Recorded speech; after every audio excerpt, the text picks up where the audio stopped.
welcome back to the channel. If you are a fan of horror movies, slashers, urban legends, and that eerie don't go in there energy, you are in for a treat today.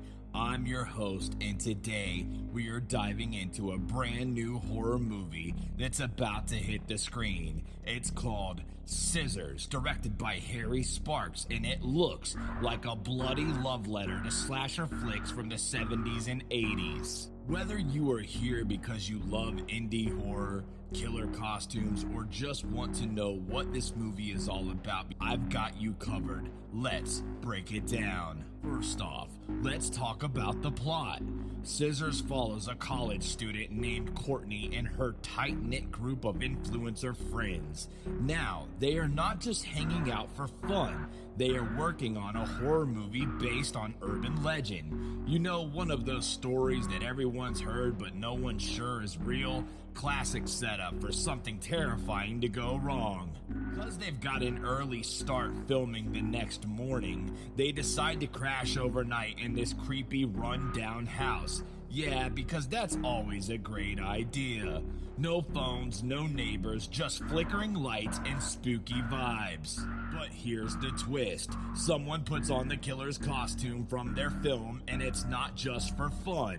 One by one, the group starts getting picked off in a classic slasher style. It quickly turns from a film project to a fight for survival. What makes Scissors stand out is that it's not just a horror movie, it's a meta horror movie. These characters are making a slasher film while they are living in a real life slasher film. It's like Scream meets The Burning with the little April Fool's Day energy thrown in. Harry Sparks, the director, really leans into that gritty, neon-drenched aesthetic of the late 70s and 80s horror boom. Think VHS vibes, practical effects, and brutal, up-close kills.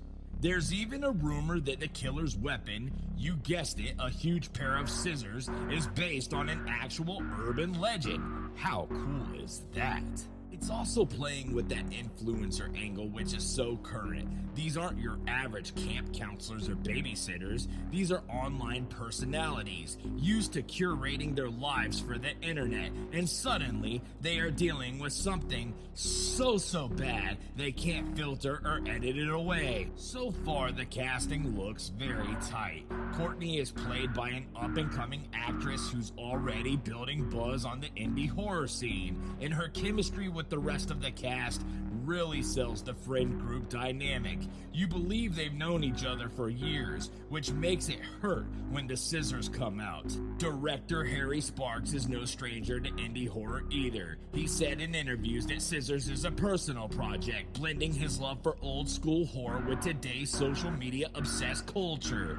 Sparks even went old school with the filming. Lots of practical effects and camera tricks and minimal CGI. That's a big win in my book.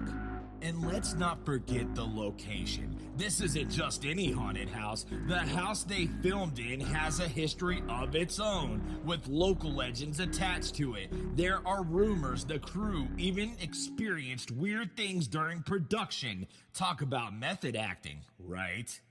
At its core, Scissors is about identity, not just the killers, but how these influencers portray themselves versus who they really are. It's a smart take on the double lives we all live online. There's also a layer of commentary on horror filmmaking itself, what it means to exploit fear, to chase views, and how easy it is to lose touch with reality when you're always performing.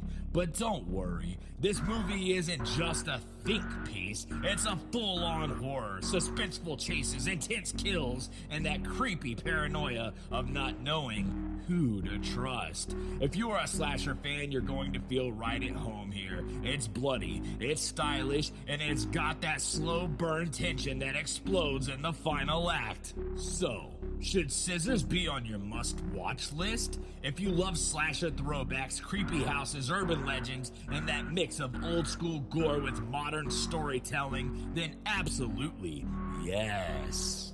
It looks like it's aiming to carve its place, pun totally intended, alongside other generations, standouts, and I, for one, can't wait to see who survives and what kind of twist they've got waiting for us in the third act. Let me know in the comments, are you planning to watch Scissors? Do you have a favorite slasher film it reminds you of? And what do you think about horror taking on social media culture?